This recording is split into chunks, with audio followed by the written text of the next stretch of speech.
ഭാര്യ ഭർത്താക്കന്മാർക്കിടയിൽ ഉണ്ടാവേണ്ട രണ്ട് പ്രധാനപ്പെട്ട കാര്യങ്ങളാണ്.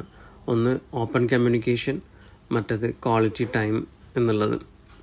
ഫാമിലി ഇഷ്യൂസായിട്ട് കൗൺസിലിങ്ങിന് വരുന്ന പല കപ്പിൾസിലും ഈ പറയുന്ന രണ്ട് കാര്യങ്ങളും കാണാറില്ല എന്നുള്ളത് തന്നെയാണ് സത്യം.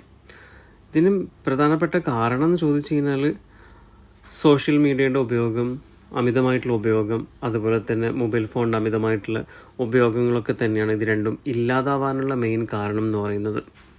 ഇപ്പോൾ ഫോർ എക്സാമ്പിൾ നമ്മൾ ഒരുമിച്ച് ഫുഡ് കഴിക്കാൻ പോകുന്നു വിചാരിക്കാം. അവിടെ നിങ്ങൾ എന്ത് ചെയ്യുന്നുണ്ടാവാം? അവിടെ നിങ്ങൾ ഫോണിൽ ഫുഡ് ഓർഡർ ചെയ്യുന്നു, പിന്നെ ബാക്കിയുള്ള സമയമെല്ലാം ഫോൺ നോക്കിയിരിക്കുന്നുണ്ടാവും അല്ലേ. ഇനി നിങ്ങൾ തമ്മിലൊരു ബീച്ചിലോട്ടേക്ക് പോയെന്ന് വിചാരിക്കാം.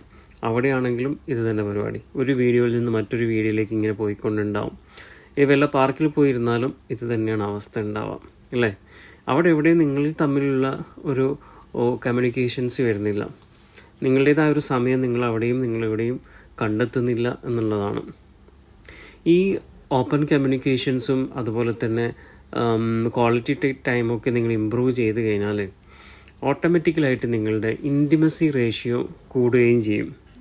ഇൻറ്റിമസി റേഷ്യോ കൂടിക്കഴിഞ്ഞാൽ നിങ്ങൾ തമ്മിലുണ്ടാകുന്ന പ്രശ്നത്തിൻ്റെ അളവുകൾ കുറയും. ആ അളവുകൾ കുറയാമെന്ന് പറയുമ്പം നിങ്ങളുടെ സ്ട്രെസ് ലൈഫ് അങ്ങോട്ട് ഒഴിവായി കിട്ടുകയും ചെയ്യും. നിങ്ങളുടെ ജീവിതം എൻജോയ് ചെയ്ത് തുടങ്ങും അല്ലേ. നിങ്ങൾക്ക് ഓരോ നിമിഷവും ആസ്വദിച്ച് ജീവിക്കാൻ വേണ്ടി സാധിക്കും എന്നുള്ളതാണ്. ഇപ്പം ഇത് നിങ്ങളുടെ സ്വന്തം Ibrahim Majeed, councillor and psychotherapist.